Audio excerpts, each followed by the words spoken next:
Saan ba tayo?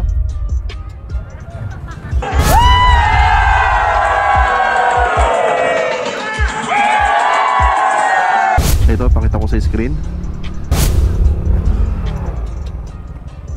Sumayat. Ay, ayaw ko sumulong.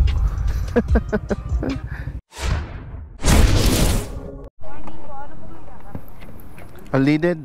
Wait lang, tignan ko baka wala akong pera. 200 unleaded. 200. Talo lang 100 tsaka 250. Tingnan natin kung aabot ang Pampanga. Itong halagang 200 pesos na gasolina. We'll see.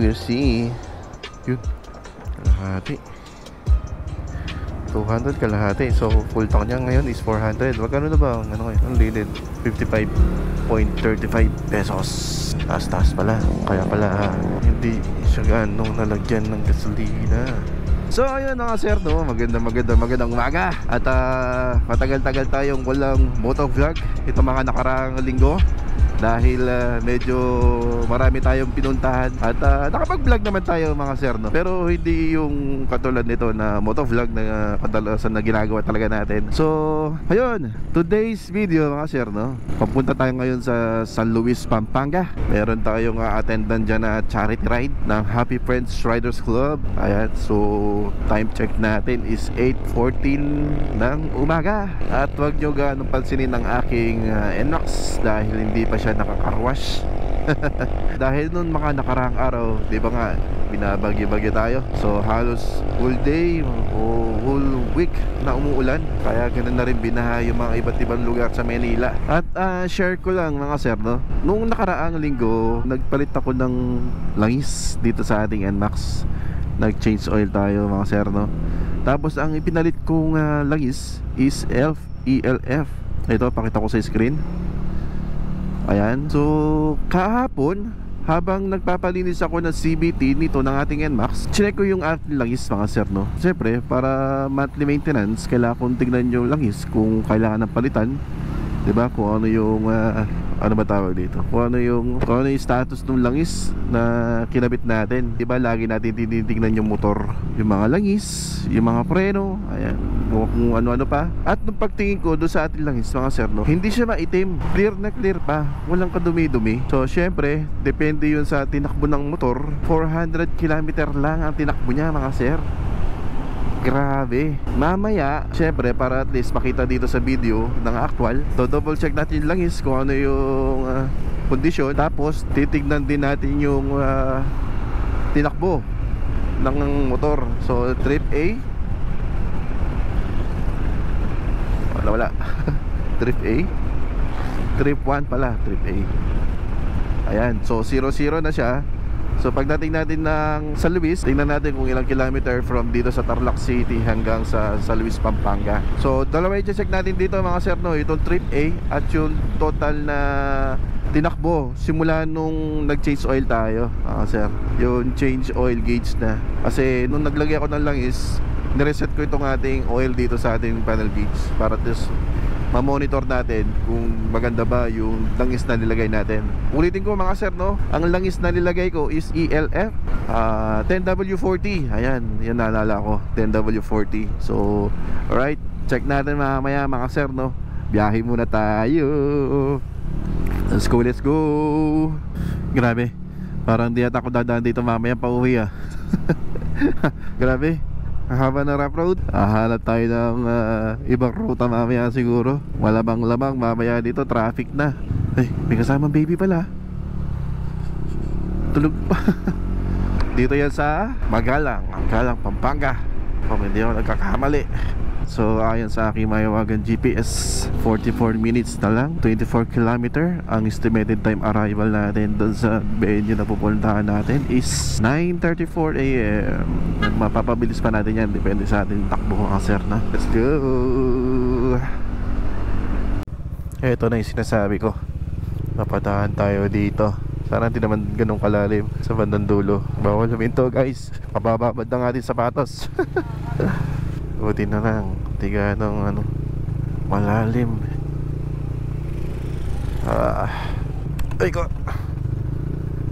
Putik talaga oh.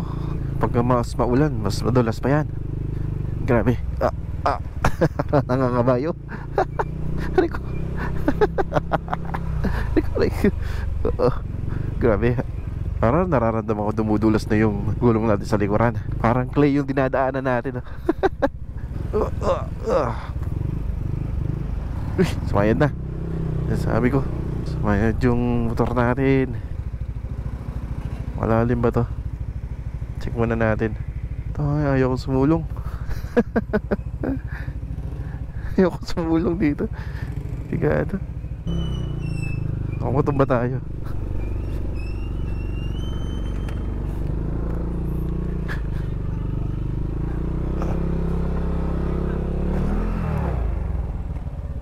Sumayad.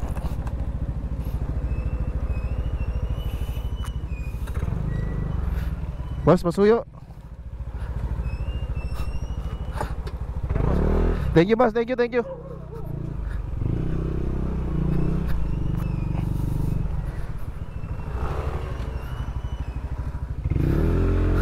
you. Sumayad tayo. Hindi na ako dadaan na mamaya. Grabe. Buti na lang mabait si kuya. Tinulungan tayo. Nagpawisan ako ng malamig doon ah. Grabe naman daan nyo, no?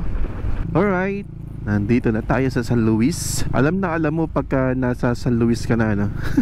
Kasi yung mga pintura ng mga barrier, tsaka may mga parang flag silang signage. Parang siyang signage talaga. Blue, white, and red. Yan yung motif yata nila dito. So, ayon sa aking Maywagan GPS, 15 minutes na lang, 6.5 kilometer. At ang time check natin is 9:24. Almost 1 hour na tayo nagda-drive. Mahigit isang oras pala. Baha na naman. Hindi tayo pwede masyadong dumikit sa sasakyan sa harapan, dahil baka pag nagpreno, pepreno din tayo. At kapag tayo ay nagpreno, ayun na, basa na ang ating sapatos nun. Mabababad tayo guys. Kaya pagka ganito, dahan-dahan lang talaga. Hindi po waterproof ang aking sapatos, at hindi rin siya water resistant. Napapasukan po siya ng tubig. Sa mga gusto magbigay ng sapatos na pang rides na pwede mang basa, PM nyo lang ako, mga sir. At taos puso kung tatanggapin yan. Sa part na to medyo mataas na. Hindi na baha, hindi ito. Nagbaha doon, oh. Hala, binaha tong playground. Playground, plaza ba to? Playground. Grabe.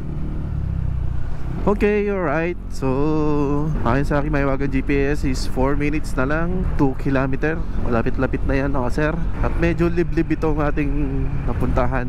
Pero parang galing na tayo dito. Palagi ko galing na tayo dito. Sa dami ng pinuntahan ko, hindi ko na maalala kung galing na tayo dito. Yes, natatanda ko na. Charity ride din na pinuntahan natin dito, mga sir. So di ako nagkakamali, yung sa GD Riders, yun yung pinuntahan natin na charity ride dito. Nakalimutan ko lang yung date, pero alam ko charity ride ng Geely Riders Club. Medyo familiar na ako sa daan. Medyo liblib nga lang ng konti, pero ayos lang naman dahil maganda naman yung daan, sementado at patag. At biglang may hams. Muntik na tayo masumaldak din, hindi nakapagpapareno pa tayo. I think malapit na tayo. Ito na sila.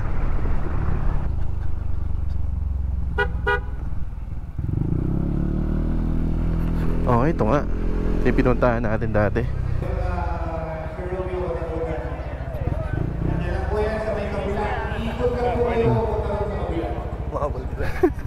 Di pa naman tapos. Wala.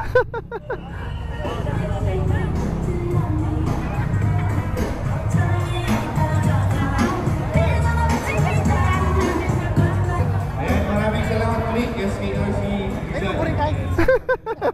pa ako nakapagano dahil madaling araw na ako ng balita. Ganun pa rin? Ha? Ganun pa rin? Naka-open ba yan? Oo. May sasabihin sana. Huwag mo sabihin. Riders, good morning po sa inyong lahat. Basta? Nandito na naman po Hi ma'am. together with Dami tao. Pero ngayon siya yung nakatumayo. Di ba nag-start? Ngayon pa lang? Hintay ka namin. Asa? Buti naabutan natin. So, nag-start pa lang. Saktong-sakto. Sakto yung dating natin. Oras dito. Nandito na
Hey.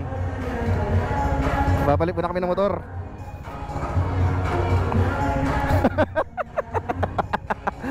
Ayos ah. Saan ba? Saan ba tayo?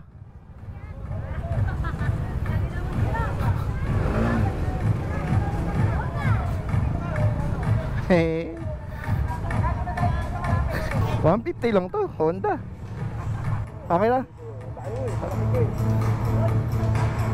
Sama tayo? Doon? Doon daw, doon daw. Kakain daw, kakain. Nagpunta.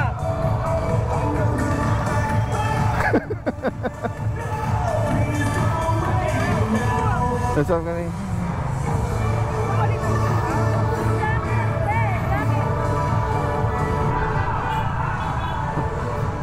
Ayos.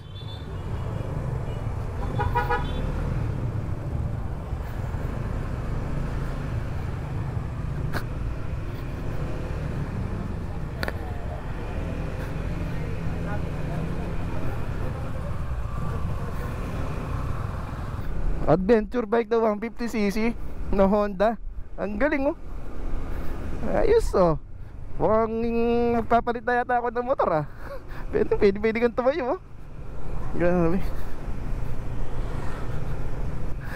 Wow. Parang naka-NMAX no. Ang komportable. Tapos ang ano pa, ang dali ng shifting niya. Hindi siya mahirap magcambio. Tapos maganda pa to, may crash guard. Tapos may auxiliary light ka. Doon ay magpapark. Panggas ko lang. Uy, maganda yan, Marky, ha? Ha? Bago yan. Galing nga eh. Bagay sa'yo, Sir Mark. Bibili nga ako ganito. Hindi, malaking tao ka kasi. Gwapo ka ba? Ha? Gwapo ka ba? Hindi. Hindi, di ako gwapo. Binibili yun. Galing no? Tangin na. Sarap. Sarap, magaan. Para ka na kay Max. Para ka na kay Max din. Galing, no? Binggit mo ako ah. Alam mo na, may gitero ako. Si Papa Tatyara, may beta na rin ADV niya eh. Oh? Madagdagan to eh. Kasi kapos ka pa konti, di ba? Mm. Hindi pa rin dagan yan. Pwede bang itaas to, extension, pag gano'n?